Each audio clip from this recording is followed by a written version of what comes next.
Hello everyone, welcome to our channel teach together.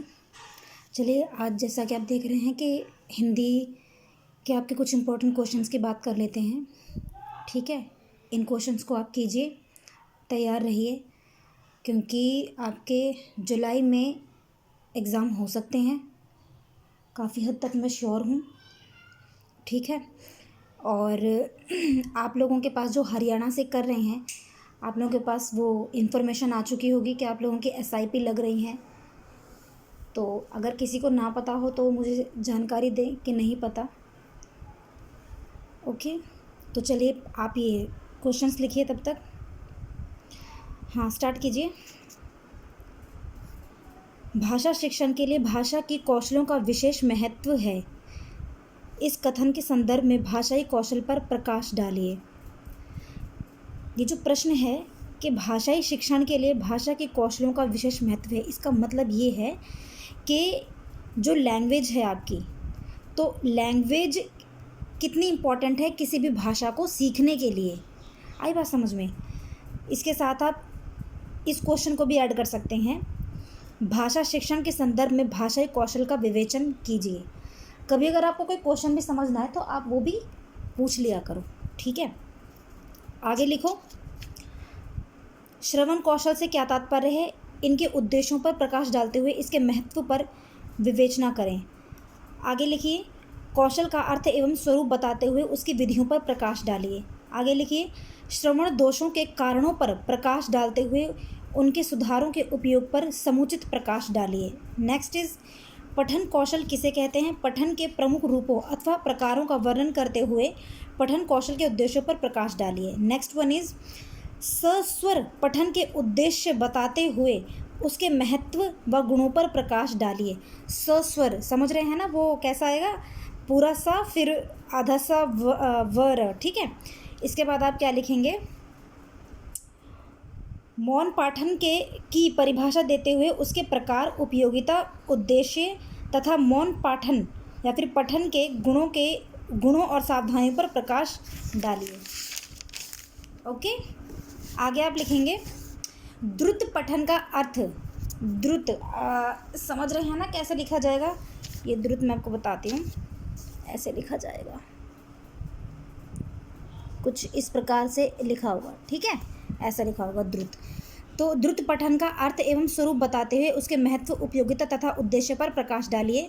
आगे लिखना है आपको, पठन कौशल के दोषों तथा त्रुटियों का विवेचन करते हुए पठन संबंधी दोषों के कारणों तथा सुधारों का वर्णन कीजिए। आगे लिखो, स्वर की परिभाषा एवं स्वरूप स्पष्ट करते हुए उसके भेदों का वर्णन करो।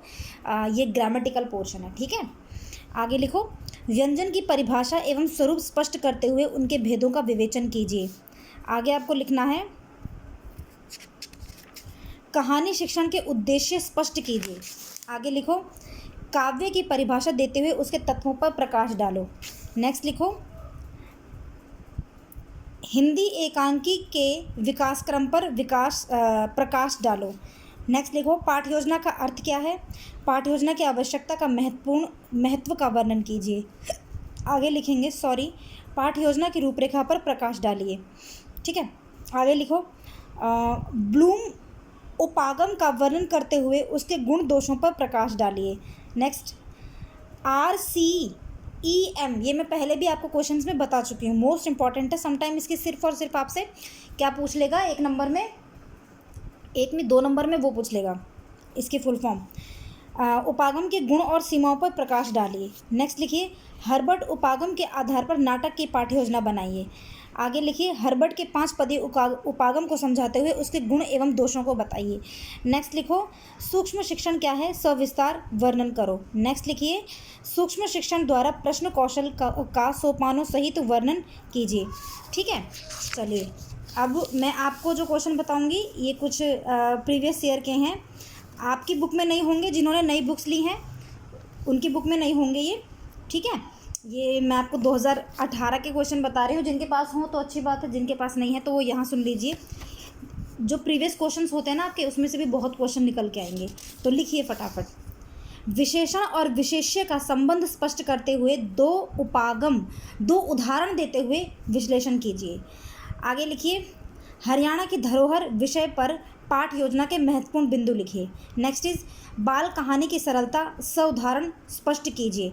नेक्स्ट इज रहीम के दोहों की नीति पर तत्व पर प्रकाश डालिए। आगे लिखिए द्रुत पठन के महत्व की विवेचना कीजिए। नेक्स्ट इज सस्वर वाचन की उपयोगिता को स्पष्ट कीजिए। नेक्स्ट इज शामपट्ट लेखन पर टिप्पणी लिखिए।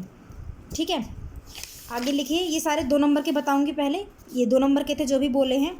आगे क्या लिखना है, स्पष्ट कीजिए कि छोटी बातें बड़े काम की क्यों होती हैं। नेक्स्ट पोंगल की महिमा पर प्रकाश डालिए। नेक्स्ट इज सूरदास के पदों के आधार पर कृष्ण की लीला बाल लीला के 2 उदाहरण दीजिए। नेक्स्ट इज कल्पना चावला की उपलब्धियां लिखिए। नेक्स्ट इज पठन कौशल के कोई 4 दोष लिखिए। नेक्स्ट इज परिभाषिक शब्द की परिभाषा लिखकर इसे उदाहरण स्पष्ट कीजिए। नेक्स्ट इज पत्र के प्रकारों का उल्लेख कीजिए। आगे लिखेंगे ध्यानचंद के विषय में क्या धारणा प्रसिद्ध है। नेक्स्ट इज कोशिश करने वालों की हार क्यों नहीं होती। नेक्स्ट इज गांधी जी से पूर्व आज़ादी के दीवानों की गौरव गाथा का परिचय दीजिए। नेक्स्ट इज कहानी के गुणों पर प्रकाश डालिए। नेक्स्ट इज तोकों के व्यक्तित्व पर प्रकाश डालिए। नेक्स्ट इज लेखन कौशल की आवश्यकता का विवेचन कीजिए। नेक्स्ट इज वर्तनी में सुधार किस प्रकार हो सकती है। ठीक है, आगे लिखिए जवान और किसान समान रूप से सम्माननीय क्यों हैं। आगे लिखिए महात्मा गांधी के अपरिग्रह को आवश्यक क्यों माना। नेक्स्ट इज मानव के व्यक्तिगत और पानी के अटूट संबंध को स्पष्ट कीजिए। नेक्स्ट इज अलादीन किस प्रकार से राजा बना। नेक्स्ट इज भाषाई कौशल का परिचय दीजिए। नेक्स्ट इज वर्ण और वर्णमाला का संबंध स्पष्ट कीजिए। आगे लिखना है संवाद शैली का विश्लेषण कीजिए। अब आ जाते हैं आपके 5 नंबर के क्वेश्चंस पर, तो चलिए फटाफट स्टार्ट हो जाइए। निबंध की परिभाषा एवं उसके तत्वों की विवेचना कीजिए। नेक्स्ट इज कहानी के विभिन्न भेदों का परिचय दीजिए। नेक्स्ट इज मेरा देश शीर्षक पर एक अनुच्छेद लिखिए। नेक्स्ट इज रिपोर्ट लेखन की प्रश्नोत्तर विधि का विश्लेषण कीजिए। नेक्स्ट विकारी पदों का सामान्य परिचय दीजिए। अगला है समरूपी भिन्नार्थवाची एवं अनेकार्थवाची शब्दों का उदाहरण भेद स्पष्ट कीजिए। अगला लिखिए आंतरिक प्रयत्न के आधार पर व्यंजनों का वर्गीकरण कीजिए। आगे लिखिए मौन पाठन के प्रकारों का विश्लेषण कीजिए। आगे लिखिए लेखन कौशल के महत्व पर टिप्पणी लिखिए। आगे है निबंध शिक्षण की विधियों का विवेचन कीजिए। आगे लिखिए अनुच्छेद लेखन की प्रक्रिया पर प्रकाश डालिए। आगे लिखिए संधि के भेदों का उल्लेख कीजिए। नेक्स्ट रचना की दृष्टि से शब्दों के भेदों का वर्गीकरण कीजिए। आगे है विशेषण की परिभाषा देकर उसके भेदों का विवेचन कीजिए। आगे है काव्य के तत्वों की समीक्षा कीजिए। नेक्स्ट एकांकी के तत्वों का विश्लेषण कीजिए। आगे लिखिए ये भी 5 नंबर का ही है कहानी शिक्षण की प्रणालियों का विश्लेषण कीजिए। नेक्स्ट सार संक्षेपण का अर्थ स्पष्ट करते हैं उसकी प्रक्रिया पर प्रकाश डालिए। नेक्स्ट जीवन की आत्मकथा का अंतर स्पष्ट कीजिए। नेक्स्ट रिपोर्ट जिसको बोलते हैं हम, है ना, रिपोर्टाज पर एक टिप्पणी लिखिए। नेक्स्ट कथन कौशल की अभिव्यक्ति की विवेचना कीजिए। नेक्स्ट सर्वनाम के भेदों का विश्लेषण कीजिए। आगे स्वर की परिभाषा देकर स्वरों का वर्गीकरण कीजिए। आगे है उपसर्ग और प्रत्यय के आधार पर हिंदी शब्द रचना को स्पष्ट कीजिए। आगे लिखिए 5 नंबर का ही है ये भी रचना शिक्षण की किन्हीं 5 विधियों का विवेचन कीजिए।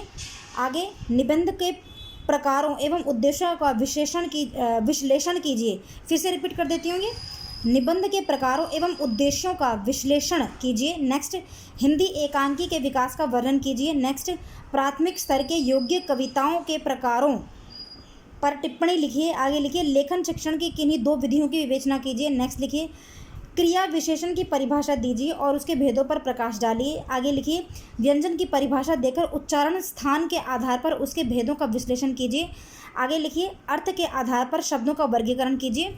ठीक है, अब लिखिए कुछ आपके ये हैं 8 नंबर के। लिखिए श्रवण कौशल शिक्षण की विधियों का विवेचन कीजिए। नेक्स्ट हरियाणा का महान नेता के विषय पर एक पाठ्य योजना तैयार कीजिए। नेक्स्ट लिखिए गीता के विषय में एक पाठ्य योजना तैयार कीजिए। नेक्स्ट अध्यापक और विद्यार्थी के बीच गृह कार्य विषय पर संवाद का विस्तार कीजिए। नेक्स्ट लिखिए सस्वर वाचन की विधियों का वाचन कीजिए। नेक्स्ट लिखिए हरियाणा और क्रिकेट विषय पर एक पाठ्य योजना तैयार कीजिए। अगला लिखिए गद्य और पद्य के विभिन्न रूपों पर प्रकाश डालिए। आगे लिखिए श्रीमद् भगवद गीता पर एक संवाद लिखिए।